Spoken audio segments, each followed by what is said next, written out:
রব বলেন, আমি একদিনের জন্য সুযোগ, একদিনে তোদের একটা স্টেট পুরা চালায় দিলাম। যা, পৃথিবীর সবচেয়ে বড় অসভ্যতা, পৃথিবীর সবচেয়ে বড় নষ্টামি, পৃথিবীর সবচেয়ে বেশি যৌনতা, নোংরামি, অশ্লীলতার জন্য খ্যাত যে লস অ্যাঞ্জেলস, হলিউড, পৃথিবীর সবচেয়ে বেশি উলঙ্গপনা, বেহায়াপনা, যেখানে আল্লাহর গজব লাগছে, সেখানে আল্লাহর গজব লাগছে। মালিক বলছে, দাহ, দিলাম আগুন লাগায়, এবার নিবা, এবার নিবা। শোনেন নাই এটা? হ্যাঁ, পুরা ক্যালিফোর্নিয়া আমেরিকার চলে ছাই হয়ে গেছে, ছাই হয়ে গেছে। হাজার হাজার কোটি কোটি মিলিয়ন ডলারের মালিক আজকে রাস্তার ফকির কুকুরের মতো দৌড়াইতেছে। মালিক ছাড় দেয়, ছেড়ে দেয় না। মালিক ছাড় দেয়। আমরা ওই 8ই ডিসেম্বর বাশার আল আসাদের মতো জালেম যখন পলাইছে, তখনও পত্রিকায় খবর আসছিল, একটা খবর আমরাও দেখছিলাম আগে। এটা এক মাসুম বাচ্চা, ওই জালেম 5 লক্ষ মুসলমান হত্যা করছে, 5 লাখ। এক ছোট্ট মাসুম মেয়ে বুলেটের আঘাতে যখন ঝাঁঝরা হয়ে গেছিল, রক্তাক্ত অবস্থায় মৃত্যুর মুহূর্তে, এই মাসুম মেয়ে বলছিল, আমি চলে যাচ্ছি, আমি আল্লাহকে গিয়ে বলবো, আমি আল্লাহকে বলবো। আর এই সেদিন জাতিসংঘের অধিবেশনে রাষ্ট্রদূত, এই 1 সপ্তাহ হয় নাই, রাষ্ট্রদূত ফিলিস্তিনের আল আউদা হসপিটাল, গাজার একটি হসপিটালের ওই কুত্তাদের হামলায় এই পরিমাণ বোমা বর্ষণ করছে। একজন ডাক্তার শেষ মিনিট পর্যন্ত এই অসহায় মানুষের চিকিৎসা দিচ্ছিল। শেষ বোমার আঘাতে যখন উনি ঝলসে যাচ্ছে, এই ডাক্তারটা ব্ল্যাকবোর্ডের মধ্যে, হসপিটালের যে সাদা হোয়াইট বোর্ড, এই হোয়াইট বোর্ডের মধ্যে নিজে লিখে গেছে, একদিন না একদিন আমাদের পরবর্তী জেনারেশন, তোমরা ফিলিস্তিন গড়বে, এই গাজা গড়বে, সেদিন তোমরা আমাদের মনে রেখো, আমাদের মনে রেখো, আমরা শেষ মুহূর্ত পর্যন্ত মানবতার সেবা করে গেছি।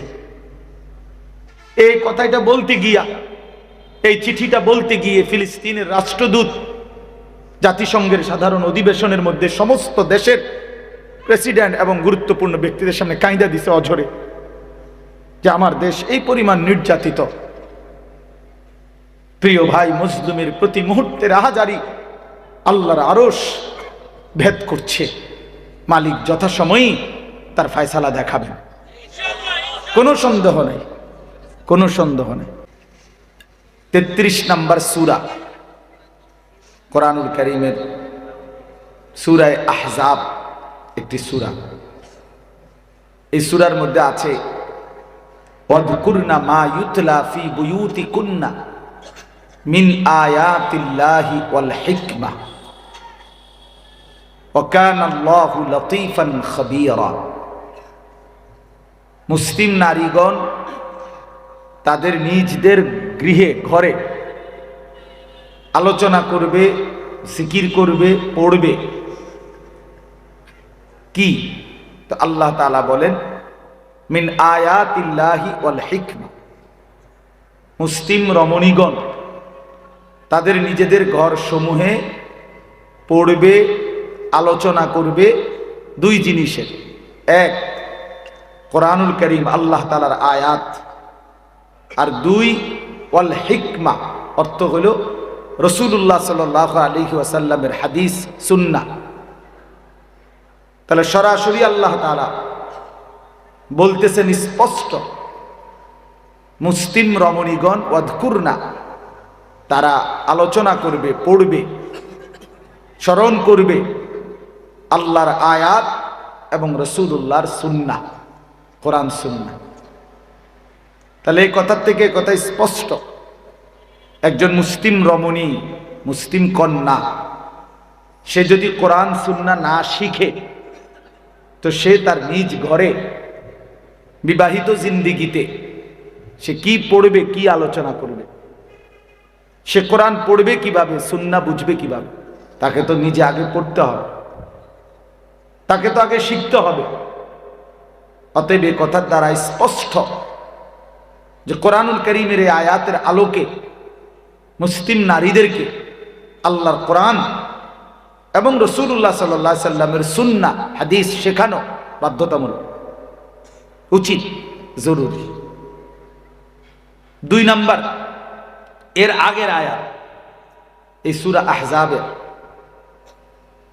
এটা হলো 34 নম্বর আয়াত, এর আগের আয়াত হলো 33 নম্বর আয়াত। ওইখানে আল্লাহ তাআলা বলছেন একজন মুসলিম নারী যদি 5টি গুণ তার মধ্যে থাকে, আল্লাহর 5টা কথা মানে, মুসলিম নারীকে আল্লাহ তাআলা 5টি জিম্মাদারি দিয়েছেন। 1, ওয়াকারনা ফি বুয়ুতিকুন্না, তোমরা তোমাদের নিজ ঘরে অবস্থান করো। 2, ওয়ালা তাবাররাজনা তাবাররুজাল জাহিলিয়াতিল উলা, অজ্ঞ মূর্খ জাহেল নারীদের মতো, মূর্খতার যুগের মতো তোমরা বেপর্দা বাইরে বের হইও না। অর্থাৎ যদি একান্ত প্রয়োজনে ঘর থেকে বের হতেই হয়, শতভাগ শরঈ পর্দা, শরীয়ত ওই রকম ভাবে পর্দা করে বের হও, ওই রকম পর্দা। ও টেডি বোরকা না, লাল নীল কমলা হলুদ বেগুনি, এগুলো বোরকাও না, বোরকা জাতও না। এগুলো হইল বেডি 2টা জামা গাও দেয়, একটা ভিতরে আর ওইটা যে ময়লা ওইটা ডাকবার লাগে আরেকটা গাও দেয়। অথবা বেডির শরীরে সারা বছর জ্বর, এই জন্য জ্বর এই যে কাঁপে, এই জন্য 2টা জামা গাও দেয়। দোনোটা একই রকম, ভিতরেরটা যে এরকম টাইট, উপরেরটাও এরকম টাইট, এই জন্য এটা বোরকা না, বোরকা না। বোরকা হবে ঢিলে ঢালা, শরীরের অঙ্গ প্রত্যঙ্গ গঠন, শরীরের অবস্থান, অঙ্গ প্রত্যঙ্গের অবস্থান যদি বোঝা যায়, এটা বোরকা না, এটা বোরকা না। রাসূলুল্লাহ সাল্লাল্লাহু আলাইহি ওয়াসাল্লামের জামানায় আম্মা জান আয়েশা, নবীজির স্ত্রী আয়েশা রাদিয়াল্লাহু তাআলা আনহা, তিনি বলেন মুসলিম নারীরা যখন মসজিদে জামাতের জন্য আসতো নবীজির জামানায়, তাদের আশা দেখলে মনে হতো কান্নাহুন্না গুরাব, যেন কাকের মিছিল, কাকের সারি, একদল কাকের মিছিল। এটা উনি উদাহরণ দিছে, দৃষ্টান্ত। অর্থ হইল হাদিসের ব্যাখ্যায় আপনারাই বলেন, কাক লাল নীল হলুদ কমলা বেগুনি কালো এরকম বিভিন্ন কালারের তো কাক হয়, ঠিক না? হ্যাঁ, হুদা মাতালারের নামতাছে, রাত কোনো এত বেশি হয়েছে না যে একারে তাল নাই, এমন না। কাক বুঝি এই লাল নীল কমলা হলুদ বেগুনি হয়, কিরকম হয়? এই উনি এটা বুঝাইতে চাইছেন প্রত্যেকের হিজাব বোরখা শতভাগ কালো ছিল সবগুলো, ফলে যেন কাকের মিছিল, কালো রঙের কি মিছিল। তাহলে বোরখার রং কালো হয়, ঢিলে ঢালা হয়, ঢিলে ঢালা হয়। এই জন্য আল্লাহ তাআলা বললেন অজ্ঞ মূর্খ নারীদের মতো। এবং এখান থেকে কথা স্পষ্ট, বেপর্দা নারী মূর্খ, এবং যত শুদ্ধই মারক উনি মূর্খ।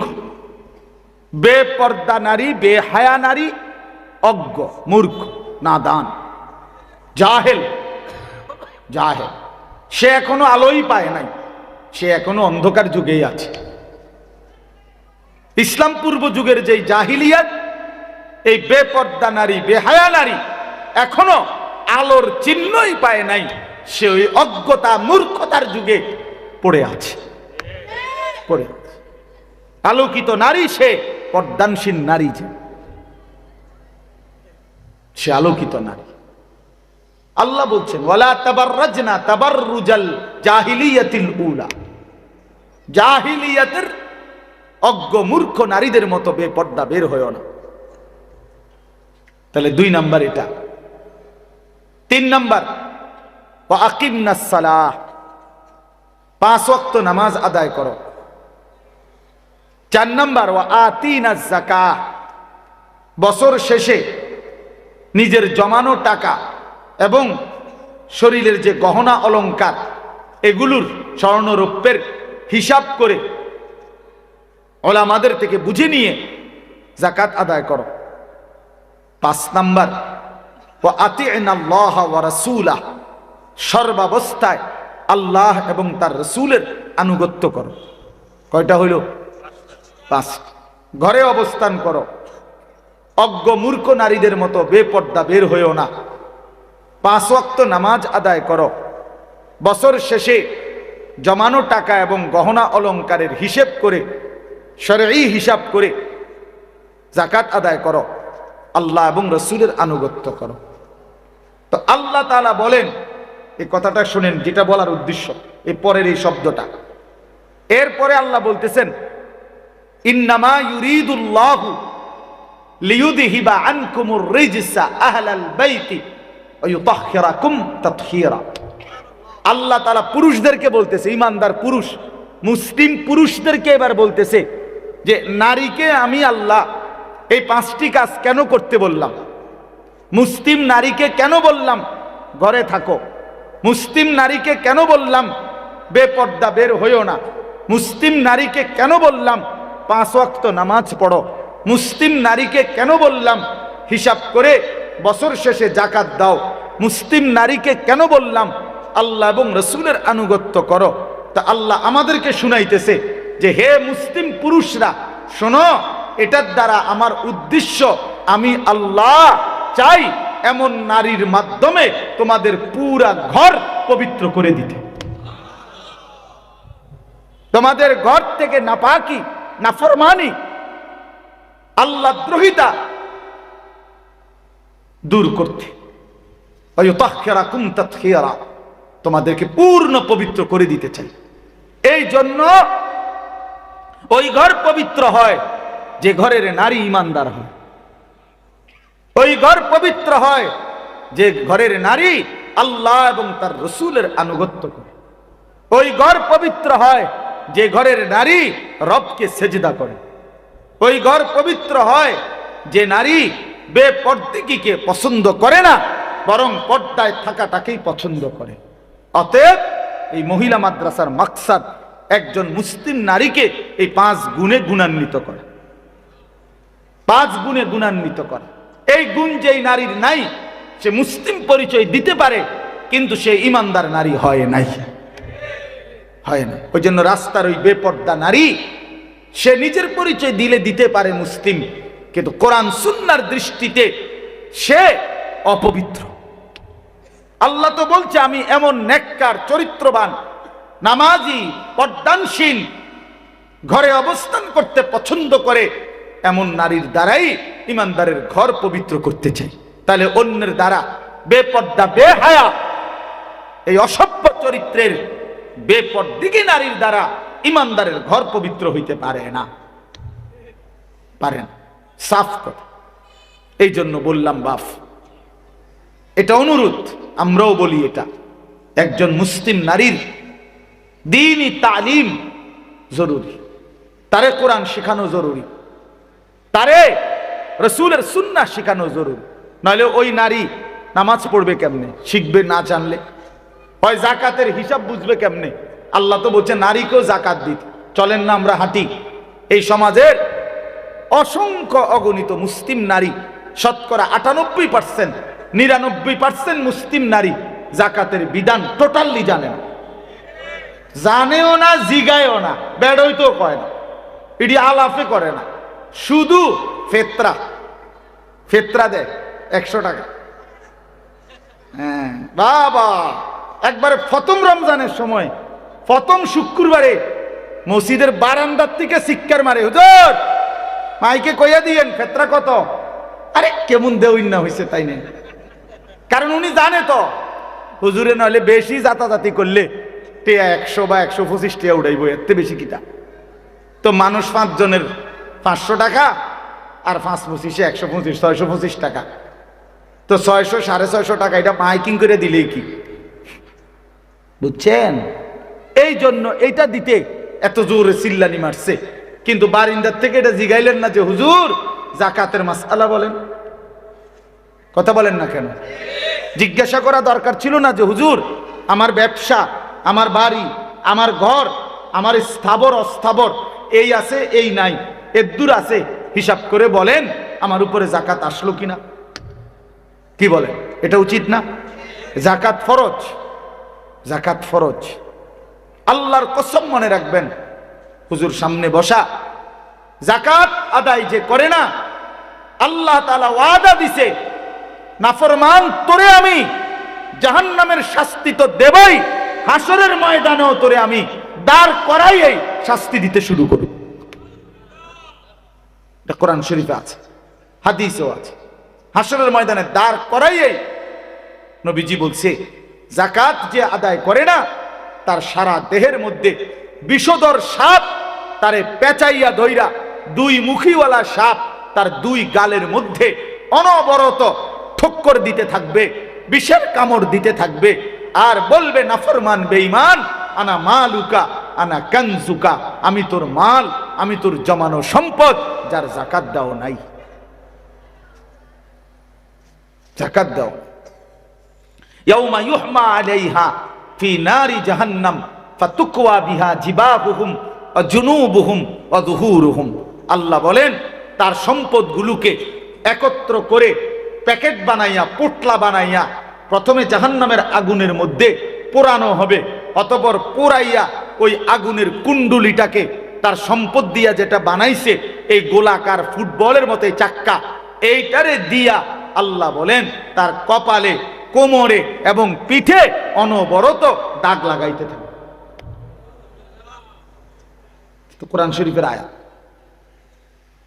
হাদা মা কানাসতুম লিআনফুসিকুম, আর ফেরেশতা বলবে বেঈমান এটা সেই সম্পত্তি যা তুই নিজের জন্য জমা করেছিলি, ফাযুকু মা কুনতুম তাকনিজুন, আজকে সেই সম্পদ যা যাকাত না দিয়ে জমা করেছিলে তার মজা স্বাদ আস্বাদন করো। কেমন লাগে চাও? মজা লাগেনি? অন চাও? ভাল লাগেনি? এখন চাও। তাহলে এক নারী যদি যাকাত না দেয় তাকে কি এমন শাস্তির মুখোমুখি হইতে হবে না? তো সে দিন না শিখলে সে বুঝবে কিভাবে? সে বুঝবে কিভাবে? তার পর্দার গুরুত্ব সে বুঝবে কিভাবে?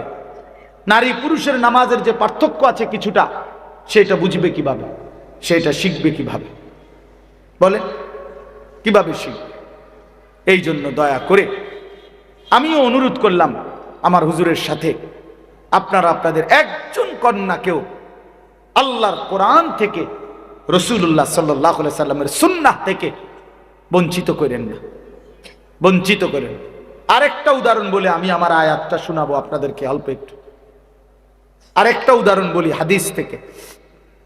একটা হাদিস আপনারা অনেকেই শুনছেন কিছু অংশ, সেটা হলো নবীজি সাল্লাল্লাহু আলাইহি সাল্লাম বলছেন তোমরা প্রত্যেকেই জিম্মাদার, দায়িত্বশীল, তোমাদের প্রত্যেককেই নিজ নিজ অধীনস্থের ব্যাপারে হাসরের ময়দানে জিজ্ঞেস করা হবে। এরকম একটা হাদিস শুনছেন নি কেউ? কুল্লুকুম রাইন ওয়া কুল্লুকুম মাসউলুন আন রাইয়াতিহি, প্রত্যেকেই তোমরা জিম্মাদার, অভিভাবক, তোমাদের অধীনে যার অধীনে যে আছে তার ব্যাপারে, তার ঈমান, তোমার ড্রাইভার সে তোমার অধীনে, তার নামাজ রোজার ব্যাপারে, তার হালাল হারামের ব্যাপারে তুমি জিম্মাদার, তুমি জিম্মাদার।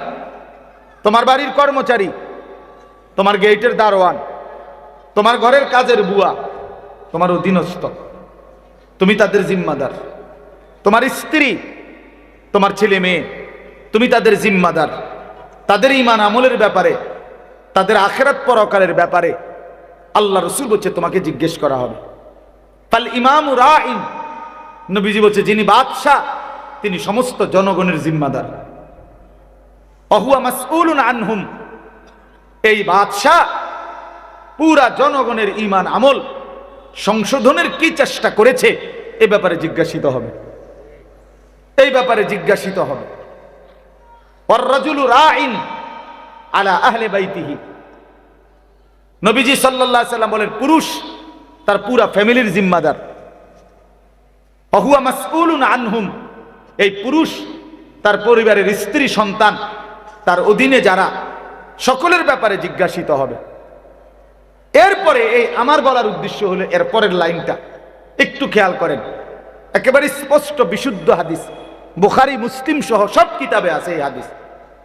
নবীজি বলেন এরপরে, ওয়াল মারআতু রাইয়াতুন ফি বাইতি যাওজিহা ওয়া ওয়ালাদিহি, পরিষ্কার হাদিস। নবীজি বলেন এবং নারী, মারআতু মানে নারী, মহিলা, সে জিম্মাদার, রাইয়াতুন দুই জিনিসের, একজন নারী আল্লাহ রসুল বলেন দুই জিনিসের জিম্মাদার। এক, ফি বাইতে যাওজিহা, তার স্বামীর ঘরের জিম্মাদার। এই ঘরের মাল সামান আসবাবপত্র, এই ঘরের এগুলো হেফাজত করা, তদারকি করা, এগুলোকে আগলে রাখা, এটা তার জিম্মাদার। আরেকটা হলো ওয়া ওয়ালাদিহি, এবং তার সন্তানদের জিম্মাদার। পরিষ্কার শব্দ, ওয়া ওয়ালাদিহি। নবীজি বলছেন যে স্বামীর যে সন্তান, এই বেটির এই স্বামীর মাধ্যমে যে ছেলে মেয়েগুলো হইছে এদের জিম্মাদার, এদের জিম্মাদার। ওয়াহিয়া মাসউলাতুন আনহুম, এই ব্যাপারে এই নারী আল্লাহর কসম আলাদাভাবে হাসরের ময়দানে নবী বলেন জিজ্ঞাসিত হবে। তোমার কোলের বাচ্চা ছেলেটা, তোমার কোলের বাচ্চা মেয়েটা কেন আল্লাহ চিনল না, আখিরাত চিনল না, কেন সেজদা চিনল না, পরকাল চিনল না, এই ব্যাপারে ওই নারীকে আলাদাভাবে আল্লাহর প্রশ্নের মুখোমুখি হইতে হবে, জিজ্ঞাসার জবাব দিতে হবে, জিজ্ঞাসার জবাব দিতে হবে। নবীজি বলছেন, নবীজি বলছেন। অতএব আমাদের যে সমাজ বানায় নিছেন আপনারা, সাধারণ মহিলারা মনে করে, একটু অশিক্ষিত মহিলা যারা, তারা মনে করে তে বেড়া আইনা দিলে বাজার, আমার দায়িত্ব রাইন্দা দন, খালাস বা খালাস, পাত্তরকারি জোশ করিয়া দেন, এরপরে তার ফুট মানুষ হোক না অমানুষ হোক রেহাতের বিষয়। তো আমনের কাম কিতা? আমার কাম হলো পাউডার, ফেয়ার অ্যান্ড লাভলি ডলর, টেলিভিশন, আর মার্কেটে ঘুরা, ফাঙ্গাসও হেবুড়ি কিনে, সুটকিও হেবুড়ি কিনে, বদনাও হেবুড়ি কিনে, লোডাও হেবুড়ি কিনে। জামাই বেচারা তে বেড়া মাছও চেনে না, মুরগিও চেনে না, তে দৈন্যতাও চেনে না, কাঁচামরিচও চেনে না, তে বদনাও চেনে না, লোডাও চেনে না। হেইতে শুধু টাকাটা কামাই করতে জানে, আর কিচ্ছু চেনে না। একটা বালতি কিনলো, এটা কালার মিলছে না, বালতির কালার কিতা বা এই রে বেটা কিতা কিনছো, এটা একটা কালার হইল না, আরো সাংঘাতিক কালার আছে এটার ভিতরে। বদনার আরো মারাত্মক কালার দরকার, আরো মারাত্মক কালার দরকার। হে বুড়ি 10 দোয়ান খুঁজছে একটা বদনা কিনবো, বদনা কিনবো, বুঝেন? তাইলে সে মনে করছে বাজারে বাজারে ঘুরা, মার্কেটে মার্কেটে ঘুরা, আর অবসর পাইলেই নাটক, সিনেমা, টেলিভিশন, নর্তকী দেখা, আর সাজগোজ আর প্রসাধনী ড্রেসিং টেবিলের মধ্যে সাজা, এই হলো তার দায়িত্ব। আর সর্বোচ্চ বাত্তরকারী রান্দা দেওয়া দায়িত্ব। তো সন্তান, আল্লাহ রসুল সাল্লাল্লাহু আলাইহি সাল্লাম তো বলছেন, পরিষ্কার হাদিস আলাদাভাবে বলছেন, নারী তার সন্তানের ব্যাপারে জিম্মাদার। আচ্ছা, আপনাদেরকে একটা সহজ যুক্তিতে বলি, কোন বাচ্চা কথা বলে কয় বছর বয়সে? 6 বছর বয়সে। কথা বলেন না কেন? কোন বাচ্চা কথা বলে কোন সময়? শুরু করে কখন? 1.5-2 বছরের ভিতরে, ঠিক কিনা বলেন? 1.5-2 বছরের ভিতরে, 2 বছরের ভিতরেই মোটামুটি ভালোভাবে কি শুরু করে দেয়, কথা বলে। তো ওরে তো স্কুলে ভর্তি করায় বা মাদ্রাসায়, প্রতিষ্ঠানে ভর্তি করায় কোথাও 5 বছর বয়সে, 6 বছর বয়সে। আচ্ছা ধরলাম 5 বছরে, তাহলে 2 থেকে 5, এই যে 3 বছর বাচ্চাটা কথা বলবে, এই সময় তারে কথা শিখানো, আখলাক শিখানো, এই সময় তারে আল্লাহ, রসুল, ঈমান, কালেমা এগুলো শিখানো, তারে ভালো কিছু কথা শিখানো, এটা কার জিম্মাদারি? কথা বুঝছেন না? তাহলে নাহলে এই সময়টা কথা বলার তৌফিক আল্লাহ দিছে কেন? তাহলে নারীর জিম্মাদারি, নারীর জিম্মাদারি, নারীর জিম্মাদারি, ওই স্ত্রীর জিম্মাদারি। এই জন্য যেই স্ত্রী দিন জানে না, যেই স্ত্রী নামাজ জানে না, যেই স্ত্রী হালাল হারাম চিনে না, যেই স্ত্রী কোরআন পড়তে জানে না, যেই স্ত্রী সুন্নাহ পড়তে জানে না, রাসূলের হাদিস জানে না, শরীয়তের ন্যূনতম মাসআলাও জানে না, সে তার বাচ্চাকে গড়বে কিভাবে? এই জন্য অসংখ্য মা, ভদ্র ফ্যামিলি, কথা বলে শুদ্ধ, মনে করে বাচ্চা গড়ে উঠতেছে, কিন্তু বাচ্চারে 24 ঘন্টা একটা বড় মোবাইল অথবা টেলিভিশনের রিমোট বাচ্চার হাতে দিয়ে দিছে। 3 বছরের বাচ্চা অনবরত 4 আঙ্গুলে মোবাইল টিপে, আর বেডি এনে পাউডার ডলে, হেবুডি ড্রেসিং টেবিলে পাউডার ডলে। আব্বু তুমি টেলিভিশন দেখো, আম্মু আছি, আম্মু পাউডার ডলি, তুমি কার্টুন দেখো, আব্বু ডিস্টার্ব করো না, তুমি নষ্ট হয়ে যাও, তারপরও আমারে ডিস্টার্ব করো না, তুমি নষ্ট হয়ে যাও, তুমি বরবাদ হয়ে যাও, তারপর আমারে ডিস্টার্ব করো না, মার্কেটিংয়ে ডিস্টার্ব দিও না, সাজগোজের মধ্যে ডিস্টার্ব দিও না। এটা বুঝছেন, এটা বুঝছে। আর নয় তো বলেন, আল্লাহ রসুল সাল্লাল্লাহু আলাইহি সাল্লাম তো বলছেন, কোরআনের দৃষ্টিতে, ইসলামের দৃষ্টিতে এবিসিডি শিখানো দায়িত্ব না, সরু সরে আনা। ইসলামের দৃষ্টিতে তাকে আল্লাহ চিনানো, আখিরাত চিনানো। খোদার কসম নবী বলছে, বাচ্চার প্রথম কালেমা, বাচ্চার জবান যখন কথা বলতে শুরু করে, নবী বলছে তার প্রথম বাক্য কি শিখাবে? তো আল্লাহ নবী বলছে তাকে কালেমা লা ইলাহা ইল্লাল্লাহ, এই কালেমা শিখাবে তাকে। আউয়ালুল কালাম, সন্তানের প্রথম কালেমা, সন্তানের প্রথম বাক্যগুলো হবে মালিকের নাম, মালিকের নাম। অসংখ্য নারী যার মধ্যে পর্দা নাই, যার মধ্যে দ্বীন নাই, যার মধ্যে কোরআনের ন্যূনতম জ্ঞান নাই, সেটা পাত্তাও দেয় না, সে পাত্তাও দেয় না। সে হয়তো ছোটখাটো কোনো সরু সরে ABCD কিংবা ছোটখাটো ইংরেজি একটা কবিতা, ও শুনবেন আঙ্কেলকে একটু কবিতাটা শোনাও তো ইংরেজি। হ্যাঁ আঙ্কেল বলো তো। আঙ্কেল বলে, 2 little black birds sitting on a wall, one called Peter, one called Paul। অসাধারণ কবিতা, আঙ্কেল অসাধারণ কবিতা পড়ছে। এত ছোট বাচ্চা এত সুন্দর কবিতা বলতে জানে, ভাবি কি শিখাইলেন? আরেক বেডি তাইল মারে, আরেক বেডি এ বেডিরে কি দেয়? তাইল দিছে। আল্লাহ আল্লাহ আল্লাহ, কি শিখাইলেন, এত চমৎকার। অত অর্থটা কি? বাচ্চাটা কি শিখলো? বাচ্চাটা শিখলো 2টা কাউয়া একটা ওয়ালের মধ্যে বসছে। এইটার অর্থ তো এইটাই। কি এনাম সাহেব বলেন? 2 little black birds, 2টা ছোট ছোট কাউয়া। কাউয়া আবার ছোট সাইজের কাউয়া, লিটল মানে ছোট না, তো 2 little black birds, 2টা কাউয়া সিটিং অন এ ওয়াল, একটা ওয়ালে বসছে। বাচ্চা শিখছে। কাউয়া ওয়ালে বসলে কিংবা টিনের সালে বসলে বাচ্চার কিতা? বাচ্চার লগে কাউয়ার সম্পর্ক কি? কাউয়ার লগে বাচ্চার কি বলেন? আচ্ছা, ওয়ান কল্ড পিটার, হাইসা উড়াই দিয়েন না। ওয়ান কল্ড পল, সরাসরি খ্রিস্টান বেঈমানদের নাম হলো পিটার এবং পল। এটা ইমানদারের নাম হইতে পারে না, মুসলমানের বাচ্চার নাম হইতে পারে না, মুসলমানের শিক্ষা হইতে পারে না। এ তো ইহুদির শিক্ষা, এ তো খ্রিস্টানের শিক্ষা হইতে পারে। পিটার এবং পল এটা খ্রিস্টানদের নাম। সেন্ট পল খ্রিস্টানদের প্রধান ধর্মগুরুর নাম হলো। আজকে খ্রিস্টানরা যেই বাইবেল পড়ে, এটা ঈসা নবীর বাইবেল না। খ্রিস্টানরা যেই ইনজিল যেটা তারা বলে, এটা ঈসা আলাইহিস সালামের উপরে নাজিলকৃত কিতাব না। এটার নাম, এটার কোনো নিশানাও তাদের কাছে নাই। ঈসা আলাইহিস সালামের আসমানে তুলে নেওয়ার শত শত বৎসর পরে তাদের একজন ধর্মগুরু সেন্ট পল নামে এই সর্বপ্রথম মানুষের মুখ থেকে সংগ্রহ করে করে বানোয়াটি জোড়াতালি মিলাইয়া একটা ধর্মগ্রন্থ রূপ দিছে। এইটাই বাইবেল। এটা বাইবেল। আজকের পৃথিবীর চ্যালেঞ্জ করলাম মিয়া, আজকের গোটা ইউরোপের ওই ইহুদি খ্রিস্টানদের কাছে যারা পৃথিবীটাকে সবক দেয়, উন্নত শিক্ষার সবক দেয়, যারা উচ্চ শিক্ষার স্লোগান শোনায়, যারা সবাইকে উন্নত কিছু বলে, তাদের কাছে নিজেদের ধর্মগ্রন্থের আসমানি কোনো নিখুঁত কপি, আল্লাহর কসম, রব্বে কাবার কসম, কোথাও নাই, কোথাও নাই। কোনো জাদুঘরও নাই, মাটির তলেও নাই, চাঁদের দেশেও নাই, বঙ্গোপসাগরের তলেও নাই, আটলান্টিক মহাসাগরের নিচেও নাই। খ্রিস্টানদের কাছে আসমানি কোনো কিতাব নাই, ইহুদি বেঈমানদের কাছে আসমানি কোনো কিতাব নাই। যেটা তারা পড়ে, যেটা দিয়া তারা শুনে, এটা মিথ্যা, এটা বানোয়াট, এটা তাদের স্বরচিত ছাড়া আর কিছু না।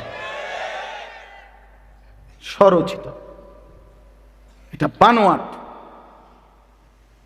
যার কাছে তাদের মালিকের পরিচয় নাই, যার কাছে তাদের নবীর পরিচয় নাই, সে আমাগো মুসলমানের সন্তান, তার থেকেই পৃথিবীর সব সবক শেখে। ভদ্রতাও শিখে বেঈমান থেকে, আখলাকও শিখে বেঈমান থেকে, ডিজাইনও শিখে বেঈমান থেকে, পড়ালেখাও শিখে বেঈমান থেকে, থিওরিও শিখে বেঈমান থেকে। এরপরে যাচাই করে কোরআন শরীফকে বিজ্ঞানের সাথে মিলে কিনা। বেটা, বিজ্ঞানের সাথে কোরআন মিলবে কেন? কোরআনের সাথে না বিজ্ঞান মিলবে বেটা? বিজ্ঞানের সাথে, সমাজের সাথে, তোর ওই দুনিয়ার পদার্থ বিজ্ঞানী, জীববিজ্ঞানী, রসায়ন বিজ্ঞানীর সাথে, কোন মানুষের সাথে, কোন মানুষের বক্তব্যের সাথে আল্লাহর কালাম মিলানো, এটা তো কুফরি। কুফরি ছাড়া আর কিচ্ছু হইতে পারে না বেটা। আল্লাহর কোরআন যাচাই হবে কার দ্বারা? বিজ্ঞান দ্বারা। তাহলে বোঝা গেল মানুষের কথার দ্বারা সিদ্ধান্ত হবে আল্লাহর কথা সঠিক কিনা। মনে হয়তো কি বলেন আমারে, নয়তো কি? যে এটা বিজ্ঞানের সাথে মিলছে মানে কি? মানে বোঝা গেল যেহেতু এখন এটা বিজ্ঞানের সাথে মিলছে কোরআনের এই তথ্যটা, এই কারণে কোরআন সঠিক। ভাই বলেন না, আমার কথা বলেন, এই কারণে কোরআন সঠিক। তাহলে কি বোঝা গেল? যে মানুষের কথা, বিজ্ঞানের সমস্ত থিওরি মানুষের কিনা। বলেন না, মানুষের কিনা। তাহলে বোঝা গেল মানুষের থিওরির সাথে যদি কোরআন মিলে তাহলে সঠিক কোরআন নাকি? তাইলে কোরআনের সাথে মিলাইতে হবে। কোরআন যদি বলে এটা সঠিক, তাইলে তোর বিজ্ঞান সঠিক। কোরআন যদি বলে বিজ্ঞানের এই তথ্যের সাথে কোরআনের যদি মিল না হয়, তোর বিজ্ঞান ভুয়া। ভুয়া বেটা, ভুল থিওরি, ভুল থিওরি। পৃথিবীর গবেষকদের থিওরি ভুল হয়, রবের কালাম ভুল হয় না। লা ইয়াতিহিল বাতিলু মিন বাইনি ইয়াদাইহি ওয়ালা মিন খালফি। আল্লাহ বলছে আমি ওয়াদা দিলাম এই কোরআনের মধ্যে সামনের দিকে, পেছনের দিকে, কোন দিক থেকে কোনো বাতিল, কোনো ভ্রান্ত কথা এক জাররা আসবে না, ঢুকবে না। এটা একদম বুলেট থেকে প্রুফ করা। ওই যে water proof, bullet proof, fire proof, এটা বুঝেননি কিতা? ওয়াটার প্রুফ মানে কিতা? এটা পানিতে ভিজবে না, এই আর কি না। এটা যখন লেমিনেটিং করে তখন আর এটা ওয়াটার প্রুফ হয়ে যায়, অর্থাৎ এটার মধ্যে আর কি লাগে না? পানি লাগে। ফায়ার প্রুফ মানে আগুন লাগলে এটা কি হয় না? পড়ে না। বুলেট প্রুফ মানে গাড়ির ওই যে গ্লাসের মধ্যে গুলি করলেও আর ওই গ্লাস কি হয় না? ভাঙ্গে না, অর্থাৎ এটা বুলেট প্রুফ গাড়ি। ঠিক কি না বলেন? তো আল্লাহ তাআলা বলেন এই কোরআনকে ইসরাফিলের ফু পর্যন্ত ভুল থেকে প্রুফ করে আমি আল্লাহ নাজিল করেছি। এখানে কখনোই ভুল ঢুকবে না, কখনোই। তোর বাপেও পারবে না, তোর 14 গোষ্ঠীও পারবে না, তোর বিজ্ঞানীর আব্বাও পারবে না। এখানে কোনো, বরং বিজ্ঞানের মধ্যে ভুল আছে, গবেষকদের থিওরিতে ভুল আছে। ম্যালথাসের থিওরি ভুল, পপুলেশন থিওরি এটা একেবারে গাঁজাখুরি থিওরি, গাঁজাখুরি থিওরি। আমি বললাম বর্তমান আধুনিক গবেষণা এটা প্রমাণ করছে যে ম্যালথাস যে বলছে জনসংখ্যা, পপুলেশন সমস্যা না, সমস্যা না। পৃথিবীর কোনো দেশে জনসংখ্যা কোনো সমস্যা না। মায়ের কোলের ছোট্ট বাচ্চা সমস্যা হইতে পারে না, চোর ডাকাত সমস্যা, সিটার বাটফার সমস্যা, সমস্যা হলো সুদখোর, সমস্যা হলো ঘুষখোর, সমস্যা হলো দুর্নীতিবাজ, রাষ্ট্রে গিল্লা খায় যারা, সমাজরে গিল্লা খায়, ওই সমস্যা। বেডিরে বড়ি না খাবাইয়া 30টা বড়ি প্রতিদিন একটা করে ট্যাবলেট মেয়ে এই জন্ম নিয়ন্ত্রণ বড়ি তারে খাবানো দরকারি, বাট পারলে যাতে শেষ হয়ে যায় পৃথিবীতে। কথা বুঝছেন? আরে বড়ি খাবানো উচিত। এই পৃথিবী মায়ের কুলের বাচ্চা কেন সমস্যা হবে বলেন? কথা বলেন, ইনসাফ কি বলে? মায়ের কোলের মাসুম বাচ্চা যার পবিত্র হাসি, আল্লাহর কসম আমি তো সবসময় বলি আমার ছোট্ট মেয়ে আছে, ওই যখন হাসে আমার কাছে মনে হয় গোটা পৃথিবী হাসে, জগৎ হাসে। আমার বাচ্চা হাসলে পৃথিবী হাসে। এর চাইতে চমৎকার কি হইতে পারে? এক বাচ্চার হাসির চাইতে পবিত্র হাসির চমৎকার জিনিস সৌন্দর্য পৃথিবীর কি ভাইয়া? সে কেন পৃথিবীর সমস্যা হবে? কথা বলে।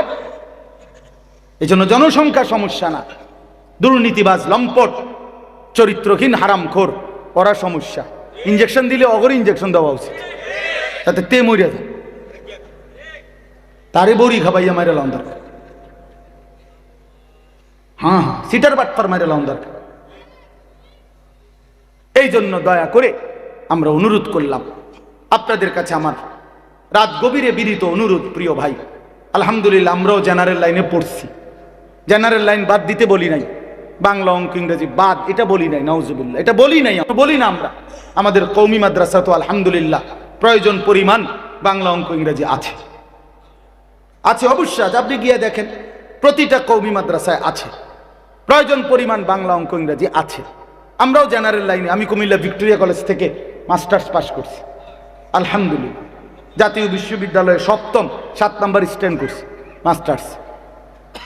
তো এই জন্য বললাম, সায়েন্স বিজ্ঞান বিভাগ থেকে এসএসসি দাখিল পাস করছি বিজ্ঞান থেকে, অতএব এগুলো পড়ছি আমি। আমার বলার উদ্দেশ্য হইল এই আধুনিক এই জ্ঞানের মধ্যে ভুল আছে, ভালোও আছে। সবটা ভুল আমি একতরফা বলছি কিনা বলেন না, মানে ভুল আছে, এখানে ভুল আছে। ডারউইনের বিবর্তনবাদ ভুল থিওরি, এটা বস্তা ফসা থিওরি। অসংখ্য আমাদের যেই সিলেবাস নিয়ে বিগত ফ্যাসিস্টের আমলে যেটা নিয়ে সারা দেশের মানুষ তোলপাড় করছিল, মনে নাই? অসংখ্য ইমান বিদ্বেষী, ইসলাম বিদ্বেষী, সমাজ বিদ্বেষী, মানবতা বিধ্বংসী কথা আপনার এই সিলেবাসের মধ্যে জেনারেল শিক্ষার বইগুলোর মধ্যে ঢুকাইছিল। আর যদি 10টা বছর জালেম সময় পাইতো তো এই দেশ আপাতমস্তক নতুন প্রজন্ম নাস্তিক হয়ে যাইতো, নাস্তিক হয়ে যাইতো। আসমানওয়ালা দয়া করে এই মাটিকে পবিত্র করে দিছে আলহামদুলিল্লাহ। 5ই আগস্টের জালেম পলাইছে। এজন্য জালেম একদিন না একদিন পলাই। 8ই ডিসেম্বরও সিরিয়ার আরেক জালেম বাশার আল আসাদ পলাইছে। এই জন্য 2 উইকেট 2024 সালে পড়ছে, ইনশাআল্লাহ দোয়া করেন 25 সালে আরো উইকেট পড়বে। বোলিং চলতে আছে, বোলিং কি বোলিং বন্ধ হয়েছে না, বোলিং চলছে কররা, উইকেট পড়ে যাবো ইনশাআল্লাহ। কি আরো কিছুক্ষণ বোলিং করতে পারি কি? প্রতি বলে তো আর উইকেট পড়ে না, কথা বোঝেন না কথা। প্রত্যেক বলে কি আর উইকেট পড়েনি, তা আরো কতক্ষণ বোলিং করবো, আরো উইকেট পড়বে ইনশাআল্লাহ। ইসরায়েলের কুত্তা ওই প্রধানমন্ত্রী নেতানিয়াহুর উইকেটটাও পড়ে যাবে ইনশাআল্লাহ। কোটি কোটি মিলিয়ন ডলার খরচ করে ইসরায়েলের ওই বেঈমানদেরকে সহযোগিতা করে, যেই বেঈমান দিনের পর দিন ফিলিস্তিনের গাজায় আগুন লাগাইছিল, রব বলেন আমি একদিনের জন্য সুযোগ, একদিনে তোদের একটা স্টেট পুরা চালায় দিলাম। পৃথিবীর সবচেয়ে বড় অসভ্যতা, পৃথিবীর সবচেয়ে বড় নষ্টামি, পৃথিবীর সবচেয়ে বেশি যৌনতা, নোংরামি, অশ্লীলতার জন্য খ্যাত যে লস অ্যাঞ্জেলস, হলিউড, পৃথিবীর সবচেয়ে বেশি উলঙ্গপনা, বেহায়াপনা, যেখানে আল্লাহর গজব লাগছে, সেখানে আল্লাহর গজব লাগছে। মালিক বলছে দিলাম আগুন লাগায়, এবার নিবা। শোনেন নাই এটা? হ্যাঁ, পুরা ক্যালিফোর্নিয়া আমেরিকার চলে ছাই হয়ে গেছে, হাজার হাজার কোটি কোটি মিলিয়ন ডলারের মালিক আজকে রাস্তার ফকির কুকুরের মতো দৌড়াইতেছে। মালিক ছাড় দেয়, ছেড়ে দেয়,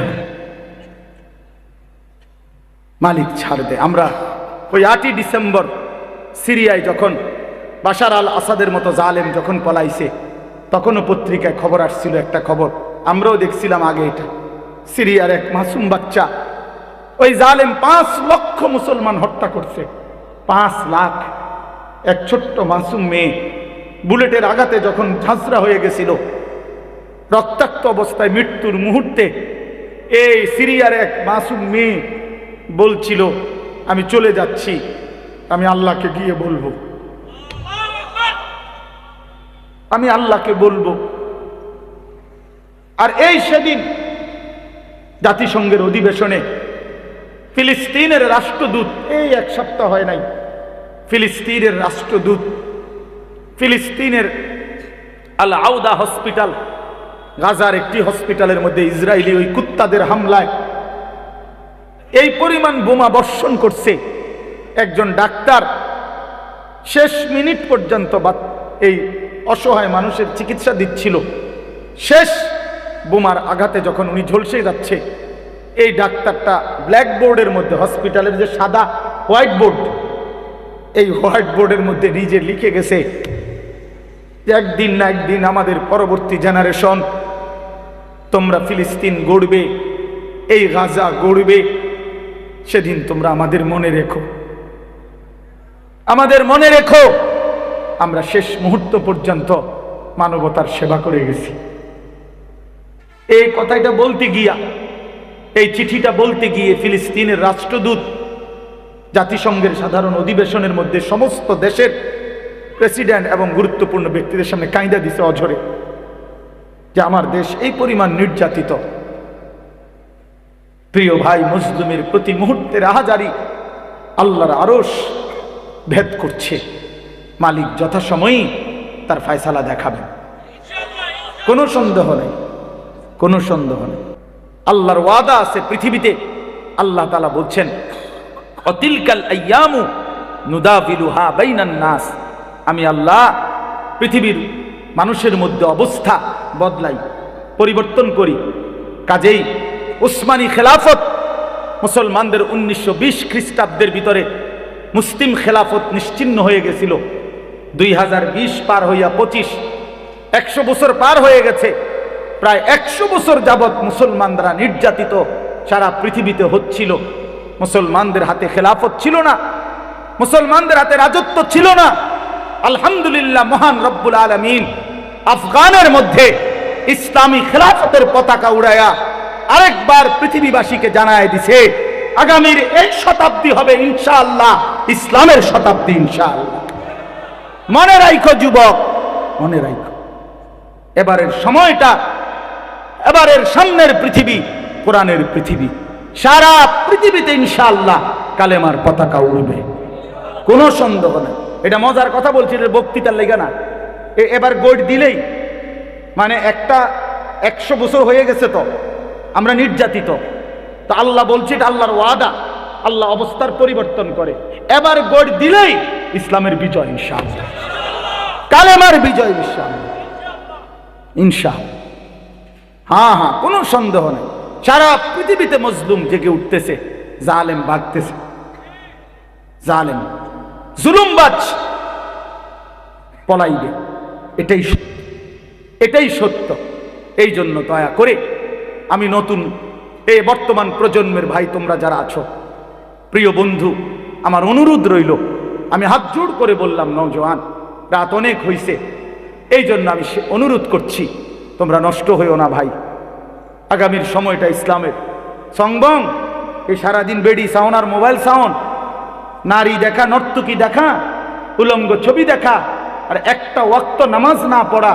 মনে রাখো বন্ধু, এত ফালতু মানুষ দিয়া আগামীর পৃথিবীতে বুটও বেচত না, তোমারে দিয়া কামলাও রাখতো না ইনশাআল্লাহ।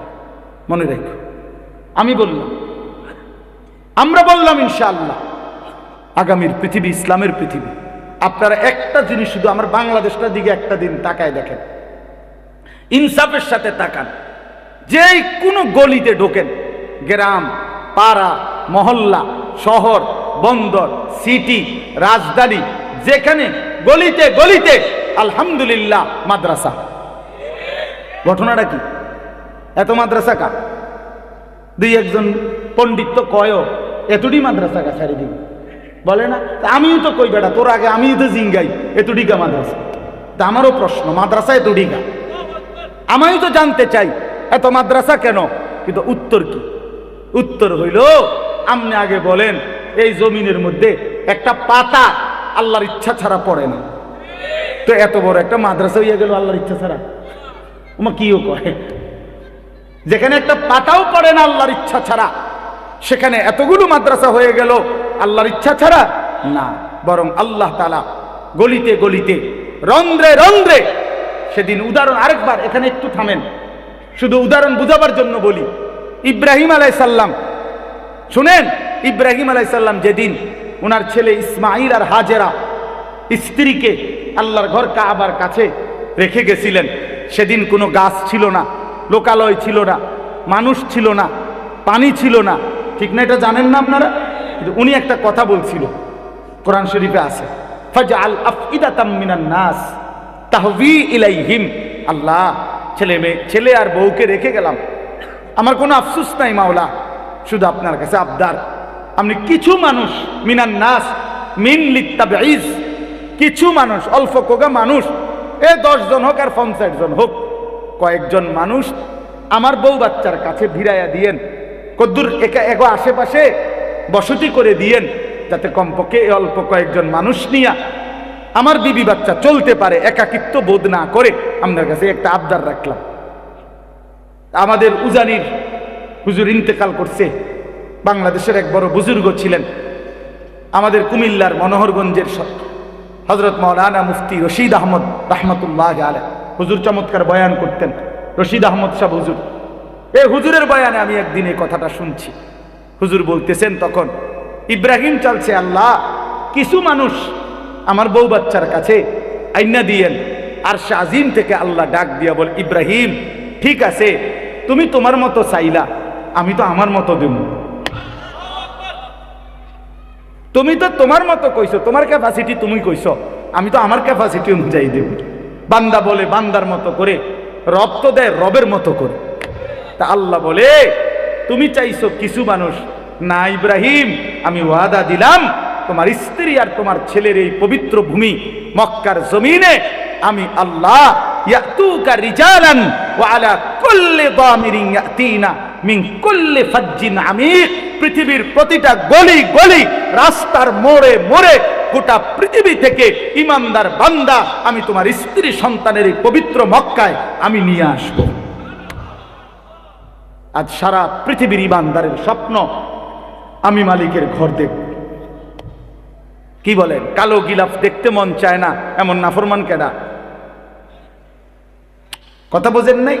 আল্লাহর ঘর দেখতে দিল চায় না, এমন নাফরমান আছেনি মুসলিম মধ্যে? আল্লাহ বলেন, আমি সকলের দিল ফিরায় দিলাম।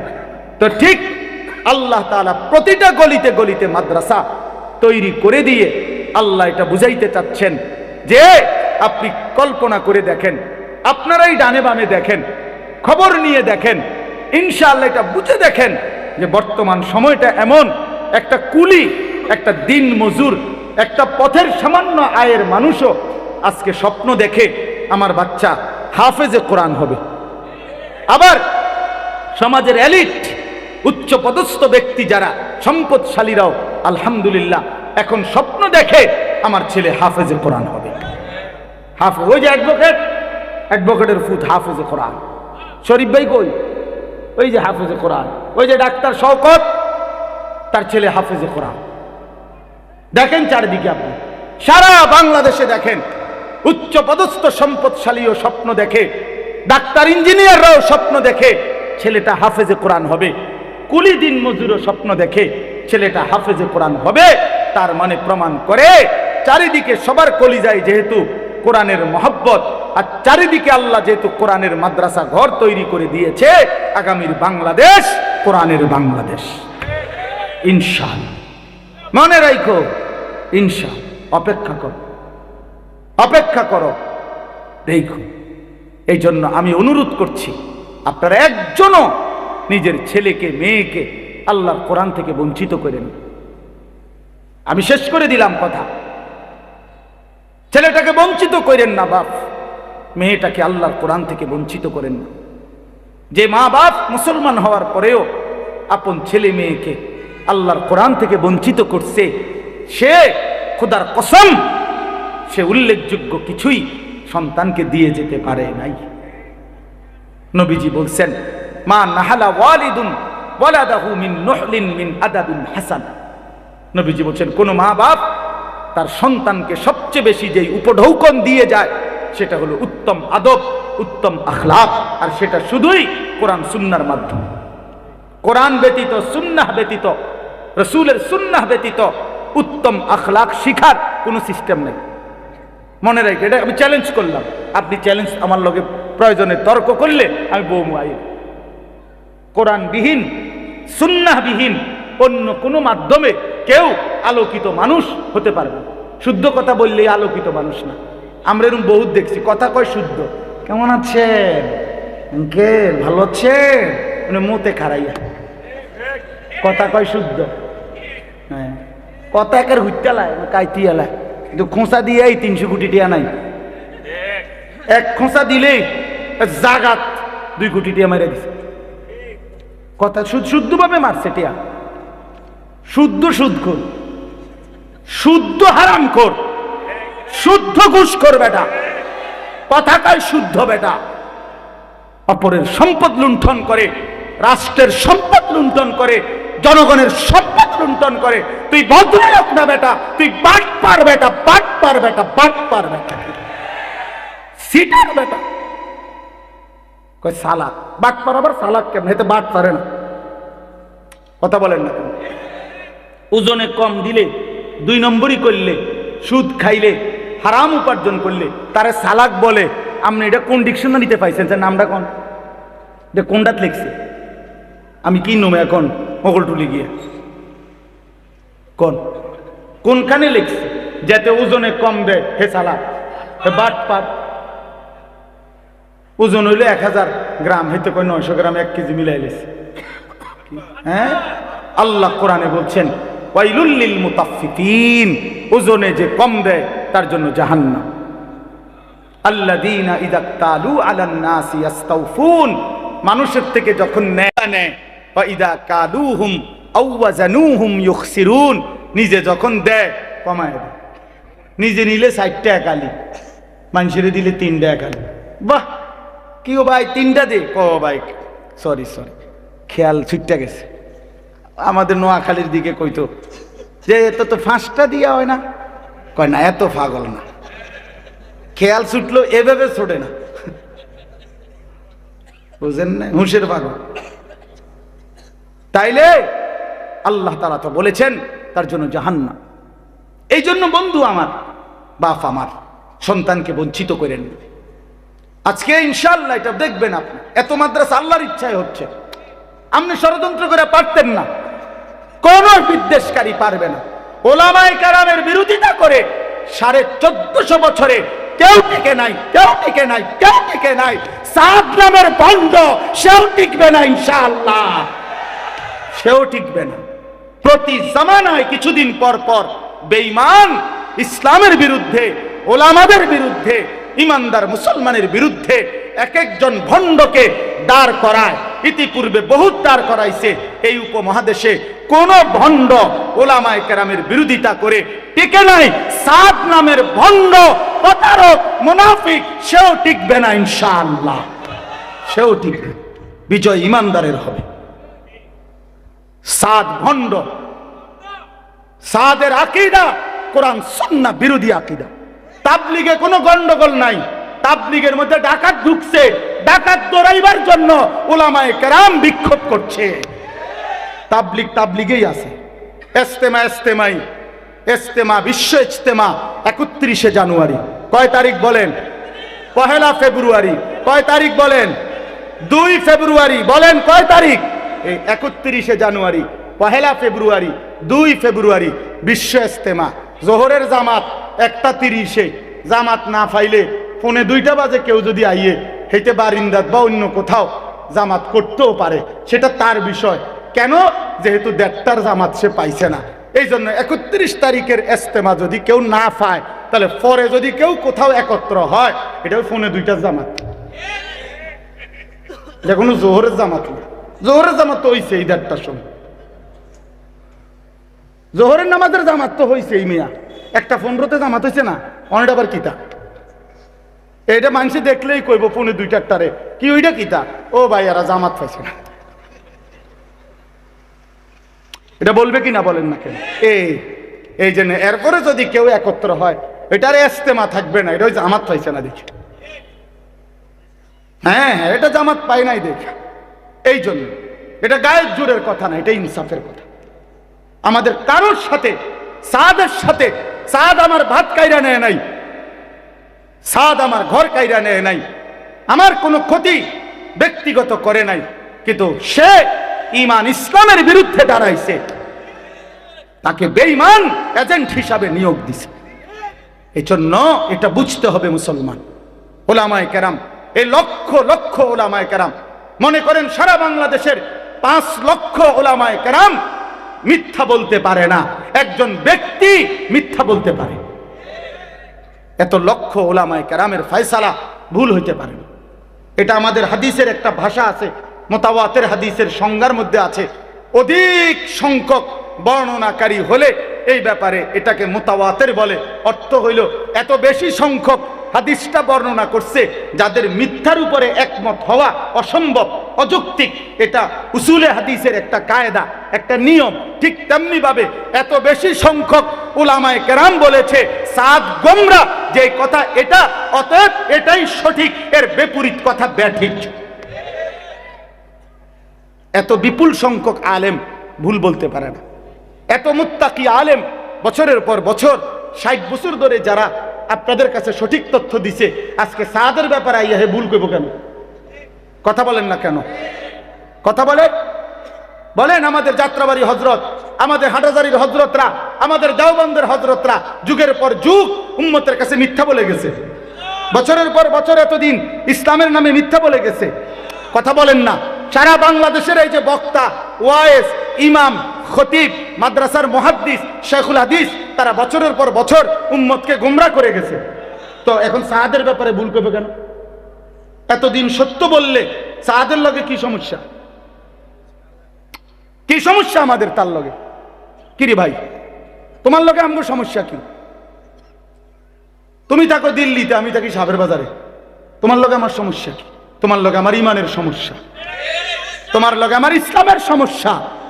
তুমি আল্লাহদ্রোহী, তুমি নবীদের বিরোধিতাকারী, তুমি সাহাবায়ে কেরামের বিরোধিতাকারী, তুমি উম্মতের মুত্তাকি ওলামাদের বিরোধিতাকারী।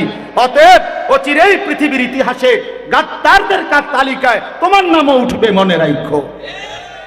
কোনো সন্দেহ নেই, কোনো সন্দেহ নেই, কোনো সন্দেহ নেই। ইনশাআল্লাহ, ইনশাআল্লাহ। কয়জন রে মারবে? টঙ্গীর ইস্তেমার ময়দানে রাত্রিবেলা অন্ধকারের মধ্যে ইমানদারকে হত্যা করা, শহীদ করা, অন্ধকারে আক্রমণ করা, এটা মুনাফিকের স্বভাব। এটা সরাসরি কিতাবে আছে, ইতিহাসে। আব্দুল্লাহ ইবনে সাবা পৃথিবী বিখ্যাত ইতিহাস খ্যাত একজন মুনাফিক ছিল। এই মুনাফিকের অনুসারীরা, সাবাই গোষ্ঠী মুনাফিক, তারা ইমানদারদেরকে, এটা পৃথিবীর ইতিহাসে আছে, ইসলামের ইতিহাসে আমি দেখাইতে পারব, রাতের অন্ধকারে ইমানদার মুসলমানকে হত্যা করত। এরা মুনাফিক, এরা মুনাফিক। অতএব তুমি কয়জন? ঠিক আছে, আমার জান নিয়ে নিবা, নিয়ে নিও, কোনো অসুবিধা নেই। ইমানদারের রক্ত ঝরলে জান্নাত, কোনো সমস্যা নেই, কোনো সমস্যা নাই। কিন্তু বাংলাদেশের এই পবিত্র জমিন ওলামায়ে কেরামের জমিন, এখানে কোরআনের জমিন, এখানে কোনো ভণ্ড প্রতারক, এখানে ইসকন লিগো টিকবে না, সাদ লিগো টিকবে না। সোজা ইসকনের গুন্ডারাও, আপনার হিন্দু সন্ত্রাসী যারা, তারাও এই দেশে থাকতে পারবে না, সাদের অনুসারীরাও এই দেশে টিকবে না। ইনশাআল্লাহ, ইনশাআল্লাহ। মনে রাখেন, মনে রাখ, কিছুদিন কষ্ট দিবে, অল্প কয়দিন, সব ফিতনায় কিছুদিন কষ্ট দিছে, এরপরে ঠান্ডা হয়ে গেছে। সংখ্যালঘু হিসাবে সিফা সাফা কোনাকানির মধ্যে পড়ে রয়েছে। হ্যাঁ হ্যাঁ। অতএব ওলামায়ে কেরাম উম্মতের পাহারাদার। বলেন আলহামদুলিল্লাহ। আমরা বলবোই, জান থাকুক তবুও বলবো, জীবন না থাকলেও বলবো, বলেই যাব আমরা। এটা আমাদের জিম্মাদারি, এটা আমাদের রাসূল বলে গেছেন আমাদেরকে সাল্লাল্লাহু আলাইহি সাল্লাম। উম্মতের ওলামারা, এটা উম্মতের মধ্যে যখনই কেউ ফিতনা করবে, সীমালঙ্ঘন করবে, যখনই কেউ ভুল ভ্রান্তি ব্যাখ্যা করবে, তাদেরকে সজাগ করে দেওয়া, উম্মতকে সচেতন করে দেওয়া, এটা দায়িত্ব। ইয়াহমিলু হাযাল ইলমা মিন কুল্লি খালাফিন উদুলুহু ইয়ানফুনা আনহু তাহরিফাল গালিন ওয়া ইনতিহালাল মুবতিলিন ওয়া তা'যীলাল জাহিলিন। এটা আমাদের দায়িত্ব। আল্লাহ আমাদেরকে বুঝার তৌফিক দান করেন। আমার কথা শেষ। এক নাম্বার আমি হুজুরের কথা থেকে বলছি, মেয়েদের শিক্ষা, মুসলিম কন্যাদেরকে দিন শেখানো উচিত কিনা? বলেন না উচিত কিনা? উচিত, উচিত। দুই নাম্বার কথা হলো, সবার কাছে বলছি, নিজেদের সন্তানদেরকে দিন থেকে বঞ্চিত করবেন না। তিন নাম্বার, আগামীর পৃথিবীতে প্রত্যেকে ঈমান ইসলামের জন্যই তৈরি থাকেন। ইসলামকেই মানেন, দ্বীনকেই মানেন, আখিরাতকেই মানেন। আল্লাহ তাআলা আমাদেরকে তৌফিক দেন। আল্লাহ তাআলা আজকের এই বরকতময় মাহফিল কবুল করে নেন। 2টা মিনিট, এক্ষুনি দোয়া করব। 2 মিনিট, কথা শেষ। 2টা মিনিট আমার একটা ছোট্ট অনুরোধ আছে, একেবারে 2টা মিনিট লাগবে। সেটা হলো, এই উম্মাহাতুল মুমিনিন মহিলা মাদ্রাসা আজকের এই বার্ষিক যে মাহফিলটা আয়োজন করছে, আমার একটা দিলের ইচ্ছা, 2 মিনিটে আপনারা এই মাহফিলের এই খরচের জন্য আপনারা একটু সহযোগিতার হাত বাড়াইলে, সবাই মিলে একটু সহযোগিতায় ইনশাআল্লাহ বরকত হবে। মেহেরবানি করে একটু পকেটে হাত দেন, আর 2-4 জন জওয়ান ভাই উঠে একটু সহযোগিতাটা সংগ্রহ করে নেন। ইনশাআল্লাহ আমাদের পরম শ্রদ্ধেয়, আমি ভাবছি হুজুর চলে যাবেন, এরপরও হুজুর যেহেতু কষ্ট করে বসছেন, আলহামদুলিল্লাহ এটা আমাদের জন্য গনিমত। আমি বিনীত করজোরে অনুরোধ করছি, আমিও এখানে বসা আছি, হুজুর ইনশাআল্লাহ দোয়া করে দিবেন। দোয়ার মাধ্যমে আজকের মাহফিলের সমাপ্তি হবে। দয়া করে আপনারা প্রত্যেকেই একটু হাত দেন, পকেটে হাত দেন। আপনারা ঠকবেন না। আল্লাহর জন্য দিলে, মাদ্রাসার জন্য দিলে, মাহফিলের জন্য দিলে, কোরআনের জন্য দিলে লস হবে না ইনশাআল্লাহ। আল্লাহ তাআলা আপনাদেরকে উত্তমভাবে তৌফিক দান করেন। আর যারা টাকা আনতে যাইতেছেন বাইরে, টাকা নিয়ে আসেন, দয়া করে নিয়ে জলদি আসেন, পরে নেব না টাকা মুনাজাতের পর। অনেকে টাকার লেগে যাইতেছে, যা আল্লাহ ভরসা। ভাই জলদি নিয়ে আসেন, নাহলে কারোর থেকে হাওলাত নেন।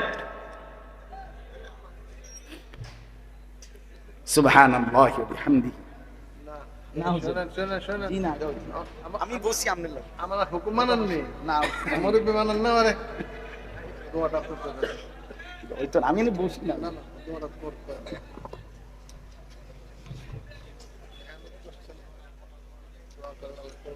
আলহামদুলিল্লাহ। ভাই ব্যাগগুলো কষ্ট করে স্টেজে পৌঁছায় দেন দয়া করে। মাশাআল্লাহ, যারা উঠাইছেন আল্লাহ আপনাদেরকেও বরকত দান করে।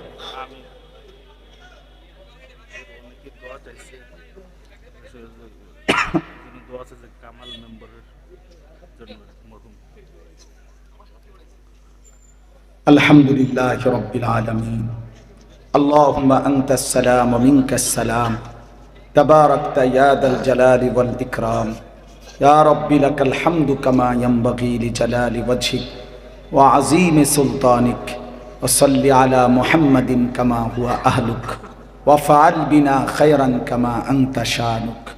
ইয়া আউওয়ালাল আউওয়ালিন ওয়া ইয়া আখিরাল আখিরিন ওয়া ইয়া রাহিমাল মাসাকিন ওয়া ইয়া যাল কুওয়াতিল মাতিন ওয়া ইয়া আরহামার রাহিমিন, ইয়া আরহামার রাহিমিন, ইয়া আরহামার রাহিমিন।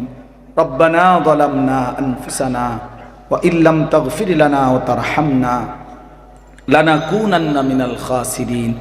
রব্বানা আতিনা ফিদ দুনিয়া হাসানা ওয়া ফিল আখিরাতি হাসানা ওয়া কিনা আযাবান নার। রব্বিরহামহুমা কামা রব্বায়ানি সগীরা। রব্বানা হাব লানা মিন আজওয়াজিনা ওয়া যুররিয়াতিনা কুররাতা আ'য়ুন ওয়াজআলনা লিল মুত্তাকিনা ইমামা। মাওলায়ে করিম আপনি মাফ করে দেন, রব্বে করিম আপনি মাফ করে দেন, মেহেরবান মাওলা আপনি মাফ করে দেন। আয় আল্লাহ আপনি মাফ করে দেন। রাত অনেক গভীর মাওলা, কুয়াশার চাদর দিয়ে পৃথিবী ঢেকে গেছে মাওলা।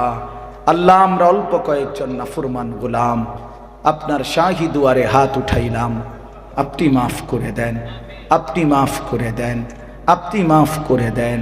আল্লাহ মাফ করে দিলে আপনার কমবে না, মাফ না পেলে আমাদের উপায় থাকবে না। মাওলায়ে করিম, আযাব দিলে আপনার কোনো লাভ নাই, মাফ করে দিলে আপনার কোনো ক্ষতি নাই। আল্লাহ মাফই করে দেন, মাফ করে দেন মাওলা, মাফ করে দেন মাওলা, দয়া করে মাফ করে দেন। আগামী জিন্দেগি সুন্দর করে দেন। ঈমান আমলের দৌলত দান করেন, তাকওয়ার জীবন দান করেন, ইজ্জত আফিয়ত দান করেন, সেজদাওয়ালা কপাল বানিয়ে দেন, কাঁদনেওয়ালা চোখ বানিয়ে দেন, জিকিরওয়ালা জবান বানিয়ে দেন, মোহাব্বতওয়ালা দিল বানিয়ে দেন, সুন্নাতওয়ালা জীবন বানিয়ে দেন। আল্লাহ বাকিটা জিন্দিগি কাজে লাগাবার তৌফিক দান করেন। সমস্ত কবরবাসীদেরকে মাফ করে দেন, এলাকার সমস্ত কবরবাসীদেরকে মাফ করে দেন। কিয়ামত পর্যন্ত কবরের আযাব মাফ করে দেন, কবরগুলোকে জান্নাতের টুকরা বানিয়ে দেন। আমরা যারা বেঁচে আছি, অসুস্থ বিমারি যারা, শিফায়ে কামেলা আজেলা দান করেন। আল্লাহ প্রত্যেকের হায়াতে বরকত দান করেন, কামাইতে বরকত দান করেন, হালাল রোজগার করবার তৌফিক দান করেন। আত্মীয় স্বজন বংশধর মা বাপ খানদান যে যেখানে কবরে আছে মাফ করে দেন, মাফ করে দেন। আল্লাহ বিবি বাচ্চাকে দ্বীন দান করেন। আল্লাহ নাফরমান স্ত্রী সন্তান দিয়েন না। আল্লাহ বেনামাজি স্ত্রী সন্তান দিয়েন না, বেহায়া বেপর্দা স্ত্রী কন্যা দিয়েন না মাওলা। আল্লাহ নেককার সন্তান দান করেন, ইমানদার স্ত্রী দান করেন, পর্দানশীল নারী দান করেন। আল্লাহ আল্লাহ আপনি কবুল করেন উম্মাহাতুল মুমিনিন। এই মাদ্রাসা আপনি কবুল করে নেন, এই মাদ্রাসা আপনি কবুল করে নেন, এই মাদ্রাসা আপনি কবুল করে নেন। মাদ্রাসার তামাম জরুরত আপনি পূরণ করে দেন, আরো ছাত্রী মিলায়া দেন, আরো শিক্ষিকা মিলায়া দেন, একটা সুন্দর বড়সড় উপযুক্ত জায়গার ইন্তজাম করে দেন। আপনার খাজানা অনেক বড় মাওলা, জমিন সবটাই আপনার মাওলা। কোরআনের জন্য একটু জায়গা দিয়েই দেন মাওলা, একটু রহম করেনি মাওলা। আল্লাহ আপনি আমাদের সময়কে কবুল আর মনসুর করে নেন। যে যেই মাকসাদে দোয়া চেয়েছে, কতজন কতভাবে দোয়া চেয়েছে, আল্লাহ প্রত্যেকের নেক মাকসাদ আপনি পূরণ করে দেন, প্রত্যেকের নেক মাকসাদ আপনি পূরণ করে দেন। আল্লাহ প্রত্যেকের নেক তামান্না আপনি পূরণ করে দেন। আজকের এই মাহফিল খানা কবুল করে নেন, আগামী দিনে ইন্তজাম করার তৌফিক দান করেন। যতজন বাবা ভাই জওয়ান বুড়ো দূর দূর আশপাশ থেকে এসেছে, সবাইকে উত্তম বিনিময় দান করেন। আল্লাহ আমাদের প্রত্যেকের জিন্দিগি সুন্দর করে দেন, বাকিটা হায়াত কাজে লাগাবার তৌফিক দান করেন। প্রবাসীদেরকে সহি সালামতে নিরাপদে রাখেন, মা বোনদেরকে পর্দা পুশিদা দান করেন। প্রতিটা মুসলিম নারীকে নিজের ইজ্জত, নিজের সতীত্ব, নিজের পর্দার গুরুত্ব বুঝবার তৌফিক দান করেন। আল্লাহ মুসলমানের ছেলে মেয়েদেরকে দ্বীন শিখবার তৌফিক দান করেন। মা বাবার কলিজায় কোরআনের মহব্বত দান করেন, আখিরাতের ফিকির দান করেন। আল্লাহ আজকের এই মাহফিলটিতে যে যেটুকু সহযোগিতা করলো সকলকে উত্তম বিনিময় দান করেন। যে যেই মাকসাদে দোয়া চেয়েছে আল্লাহ প্রত্যেকের নেক মাকসাদ পূরণ করে দেন। ওলামায়ে কেরামকে হায়াত দারাজ করেন, ওলামায়ে কেরামকে আরো বেশি উম্মতের ফিকির করার তৌফিক দান করেন। দাওয়াত ও তাবলীগের মেহনতকে আল্লাহ কবুল করে নেন। 31শে জানুয়ারি, 1 ফেব্রুয়ারি, 2 ফেব্রুয়ারি বিশ্ব ইজতেমা আপনি কবুল করে নেন, আপনি কবুল করে নেন। আল্লাহ উম্মতকে ওলামায়ে কেরামের সাথেই জুড়ে থাকবার তৌফিক দান করেন। আল্লাহ উম্মত যেন ওলামাদের থেকে বিচ্ছিন্ন না হয় মাওলা। আল্লাহ উম্মত তাইলে পথ হারা হয়ে যাবে। আপনি উম্মতকে ওলামায়ে কেরামের সাথেই জুড়াইয়া থাকবার তৌফিক দান করেন, তৌফিক দান করেন। হককে চিনবার তৌফিক দান করেন, বাতিলকে চিনবার তৌফিক দান করেন, হকের আনুগত্য করার তৌফিক দান করেন। আল্লাহুম্মা আরিনাল হাক্কা হাক্কা ওয়ারযুকনা ইত্তিবাআ ওয়া আরিনাল বাতিলা বাতিলা ওয়ারযুকনা ইজতিনাবা। আল্লাহ আপনি কবুল আর মনসুর করেন। আয় আল্লাহ পরম শ্রদ্ধেয় আমাদের মুরব্বী আল্লামা আব্দুল কুদ্দুস সাহেবকে আল্লাহ হায়াতে তাইয়্যিবা আফিয়া দান করেন। প্রিয় ভাই মাওলানা কাউসারকে আপনি কবুল করে নেন, তার মাদ্রাসাকে আপনি কবুল করে নেন। আরো যত উলামায়ে কেরাম এই মঞ্চে বসছে আল্লাহ নিচে উপরে প্রত্যেককে কবুল আর মনসুর করে নেন। দোস্ত আহবাব যারা এসেছে আল্লাহ সকলকে কবুল আর মনসুর করে নেন। রব্বির হামহুমা কামা রব্বায়ানি সগীরা। সুবহান রাব্বিকা রব্বিল ইজ্জাতি আম্মা ইয়াসিফুন ওয়া সালামুন আলাল মুরসালিন ওয়ালহামদুলিল্লাহি রাব্বিল আলামিন।